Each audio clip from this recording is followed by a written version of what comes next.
Next हमारे पास है डायरेक्शनल डेरिवेटिव। डेरिवेटिव हमने पढ़ लिया, rate of change, instantaneous rate of change है हमारे पास डेरिवेटिव जो है। ठीक है ना, क्या है? Instantaneous rate of change. Directional derivative आप खुद देख लें, उसमें हमारे पास क्या आ जाएगा, कोई ना कोई डायरेक्शन आ जाएगी। ठीक है ना, ये चीज आपने माइंड में रखनी है। डायरेक्शनल डेरिवेटिव का जो मेन कंसेप्ट है ना, इधर तो जस्ट डेफिनेशन आएगी, एक आध थ्योरम आ जाएगा। मेन कंसेप्ट इसका जो है हमें मिलेगा वेक्टर एनालिसिस में। वेक्टर एनालिसिस में आई थिंक इसका है चैप्टर 4, उसमें directional derivative, gradient, divergence, curl है, तो वहां बड़े अच्छे से एक्सप्लेन किया गया है। Let U is equal to F of X Y G, 3 variable का फंक्शन है, be defined in the region D3 है। 3 वेरिएबल है तो जाहिर बात है डोमेन जो है वो R3 होगी, स्पेस होगी। तो let P be a point of D, let del S denote measure of the displacement of P in a specified direction, let del U denote the corresponding change in U। तो ये अगर हमारे पास जो है वो exist करता है, is called derivative of U at P in the specified direction is denoted by du over dx।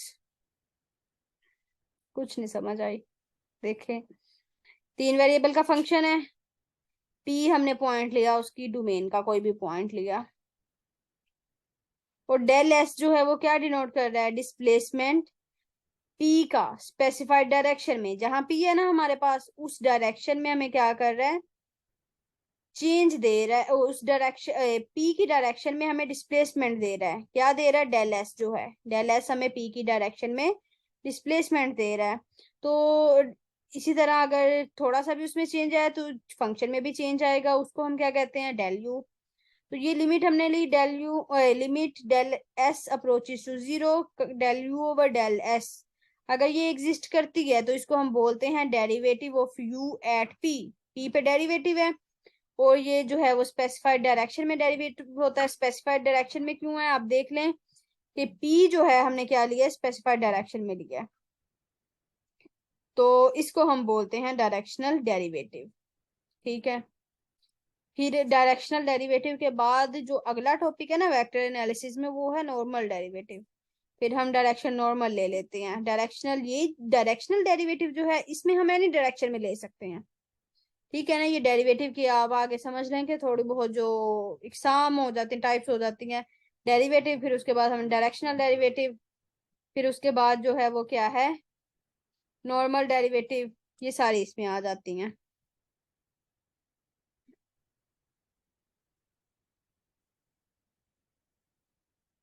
ये देखें जरा 10, let U be as in the above definitions. मतलब अबव डेफिनेशन में क्या है, यू 3 वेरिएबल का फंक्शन है। सपोज द डिस्प्लेसमेंट, ये जो डिस्प्लेसमेंट है जारी बात है इन तीनों का, एस एस के कोऑर्डिनेट्स जो हैं वो क्या होंगे, एक्स वाई जी होंगे, जो डेल एस के del x del y del z हो गए। Is in the direction of the vector, vector हमने लिया एक डायरेक्शन, आपको पता है जब आ गई डायरेक्शन तो वेक्टर ही आएगा, क्योंकि स्केलर में डायरेक्शन नहीं होती। तो हमें एक वेक्टर की जरूरत पड़ी, A B C, then for some K, कोई के हमारे पास क्या आ गया, स्केलर आ गया। तो ये जो है ये देखें वेक्टर के साथ मल्टीप्लाई हो रहा है, जो उसके कोऑर्डिनेट्स के अकॉर्डिंग है, क्योंकि ये डिस्प्लेसमेंट है।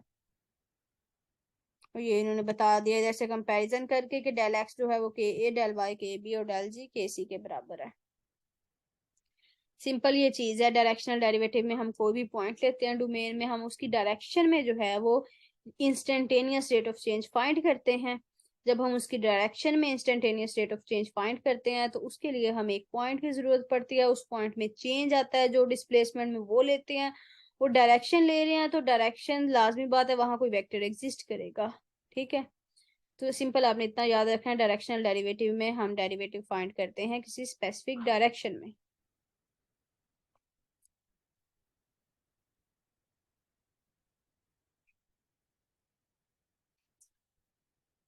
ये है डायरेक्शनल डेरिवेटिव का एक्चुअल फॉर्मूला। ठीक है ना, जब हम डायरेक्शन में फाइंड करते हैं, हम लेते हैं वेक्टर v, जिसकी डायरेक्शन में हमने जो है वो डेरिवेटिव फाइंड करना है। डायरेक्शन लेनी है ना, हमने वेक्टर लिया, तो ये वेक्टर होगा unit vector v over v mode. Actually उन्होंने एक साथ लिखा है, इधर से देखें आप, ये सही लिखा है v इंटू v मोड।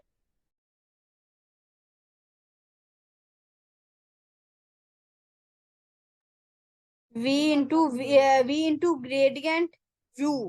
तो v जो है वो यूनिट वेक्टर है, v को उसके मोड से डिवाइड हमने करना है, जिसको जिसको इस तरह इन्होंने अलग अलग लिखा है। उसके साथ हम क्या मल्टीप्लाई करते हैं, ग्रेडियंट। ग्रेडियंट हम क्या होता है एक्चुअली, वो भी डेरिवेटिव होता है। तो वो किसके बराबर है, वो डायरेक्शनल डेरिवेटिव के बराबर आता है। ये इसका फॉर्मूला है। हमें जब भी वो फाइंड करना होता है ना डायरेक्शनल डेरिवेटिव, हमें एक पॉइंट गिवन होता है। ये देखें, ये पॉइंट एक्चुअली क्या है, वेक्टर है। ये इस पॉइंट से हम डायरेक्शन भी निकाल सकते हैं। तो डायरेक्शन जो है वो u फंक्शन गिवन है। हमने क्या किया, ये देखें, कर ली u व कर ली x, तीनों फाइंड किए चीजें। एक्चुअली ये क्या होती हैं, जो डेरिवेटिव लेते हैं वो क्या है,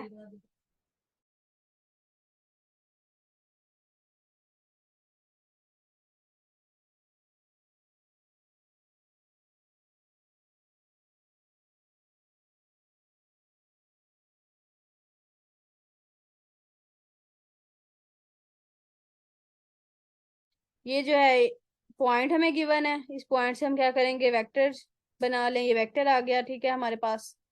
वेक्टर से हमने उसकी डायरेक्शन निकाल ली। जब हमने डायरेक्शन निकाली, उसका यूनिट वेक्टर बना लिया, और यूनिट वेक्टर बनाने के बाद ग्रेडियंट फाइंड कर लिया।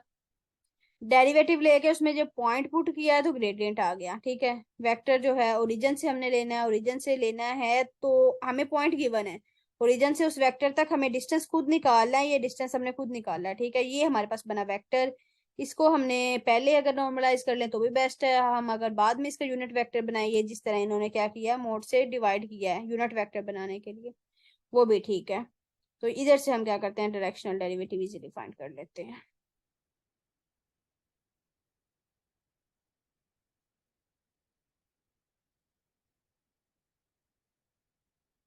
ये जो है ये इम्पोर्टेंट चीज है, इसको देखते हैं।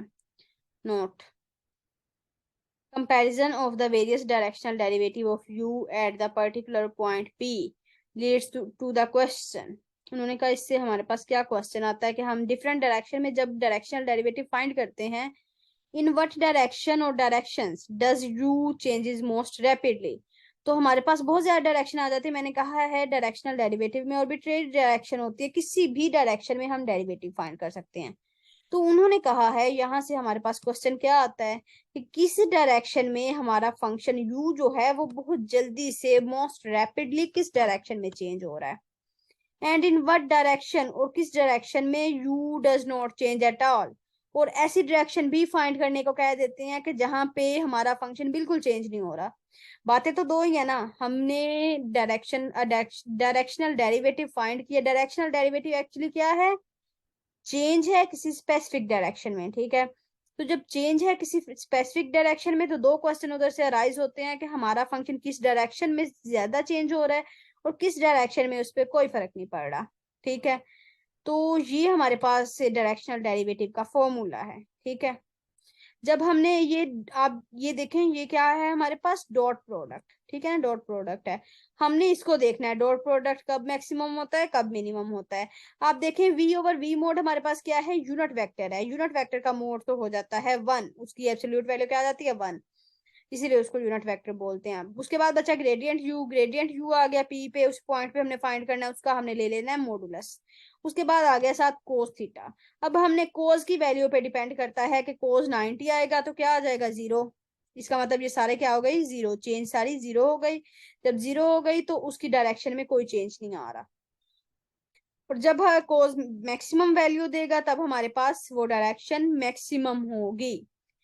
where gradient u is the magnitude of the vector that is normal to the surface at p, and theta is the measure of the angle between u and v। ये चीज मैंने आपको बता दी। Maximum value of cos theta, maximum cos की value क्या है, 1 है, हमें पता है।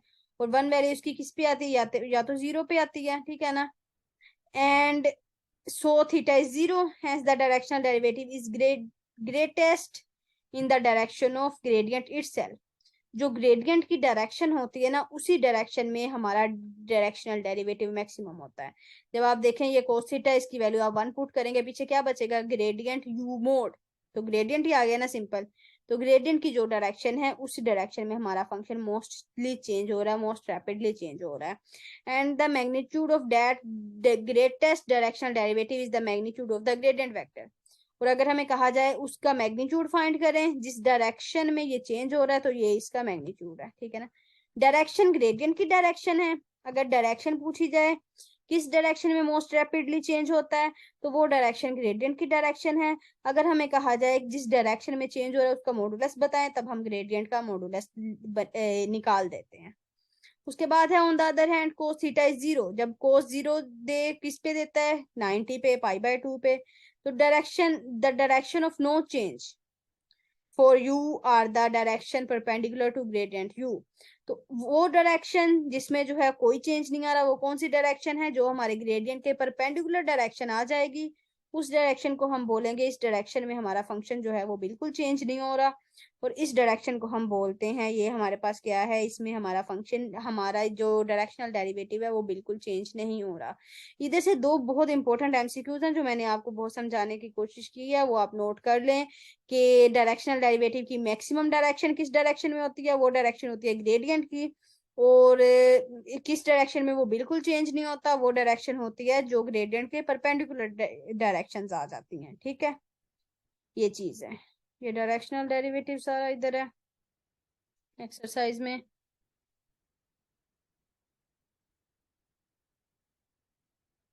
चलें जी, यहाँ तक किसी को कोई क्वेश्चन है तो वो पूछ सकता है।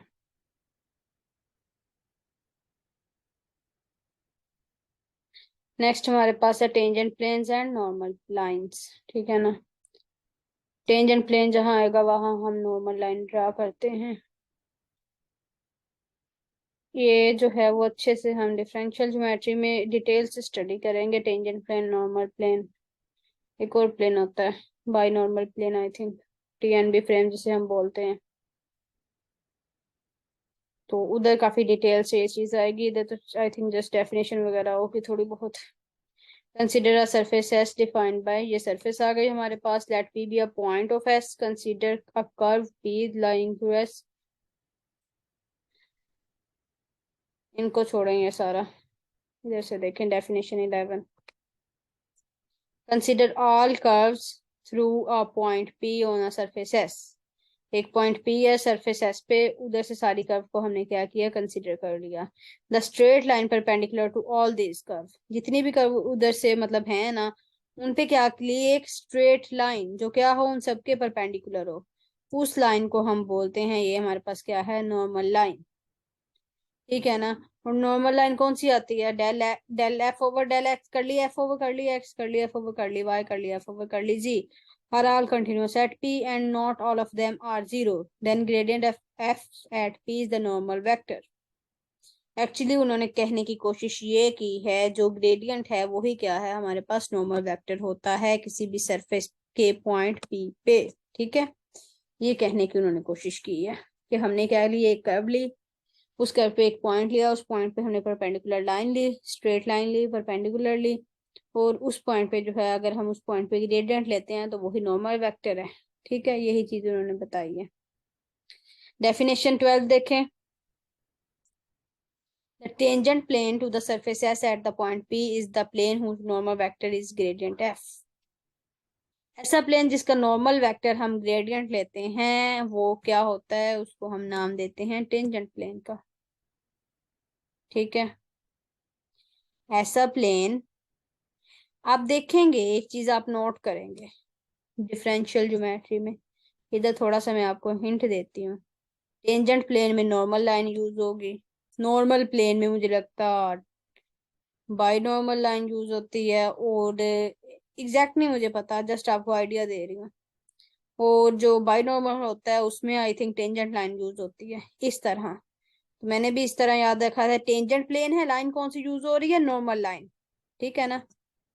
तो तीन लाइंस होती हैं, नॉर्मल लाइन, टेंजेंट लाइन, तो उसी के अकॉर्डिंग प्लेन हमारे पास भी एग्जिस्ट करते हैं। लेकिन जब हम टेंजेंट प्लेन लेते हैं तो हम क्या कहते हैं, टेंजेंट प्लेन में हमारे पास क्या है, नॉर्मल लाइन जिसकी है, नॉर्मल वेक्टर जिसका है वो ग्रेडियंट हो, तो ऐसे प्लेन को हम कहते हैं ये हमारे पास क्या है, टेंजेंट प्लेन है।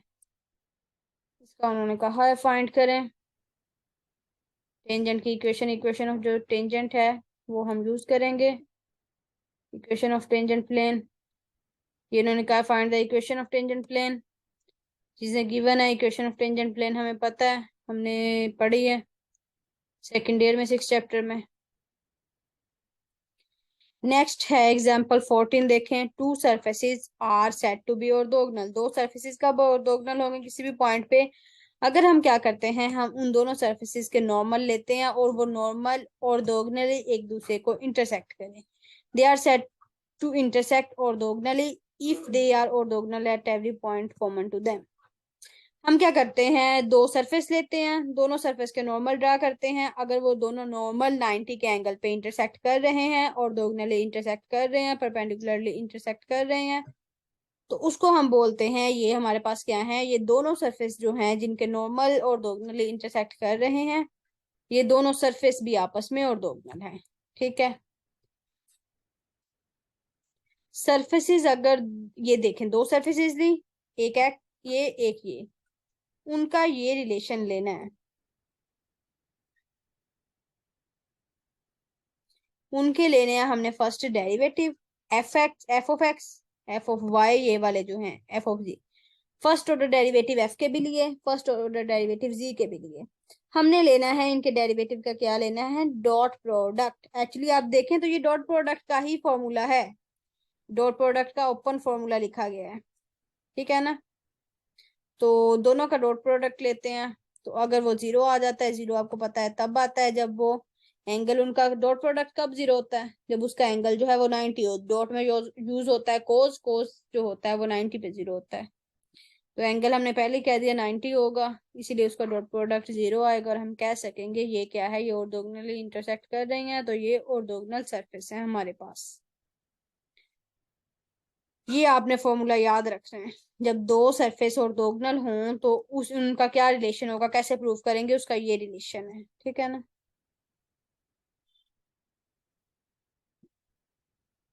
Parametric equation of a surface, किसी भी सरफेस की पैरामीट्रिक इक्वेशन।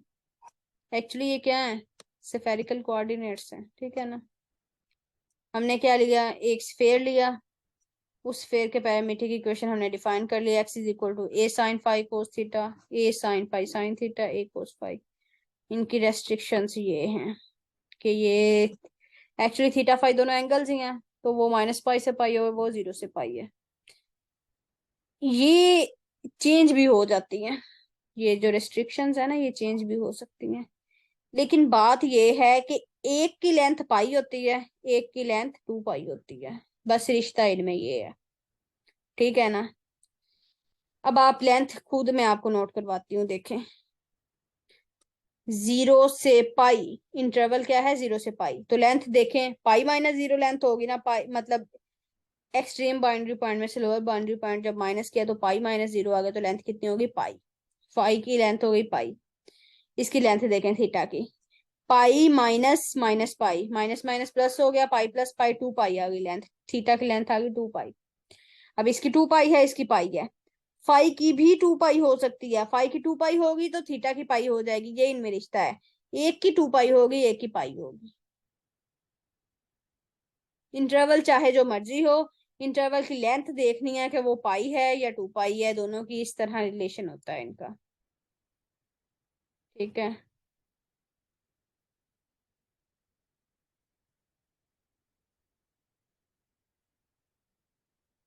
ये इन्होंने किया है, उनका रिलेशन बनाया।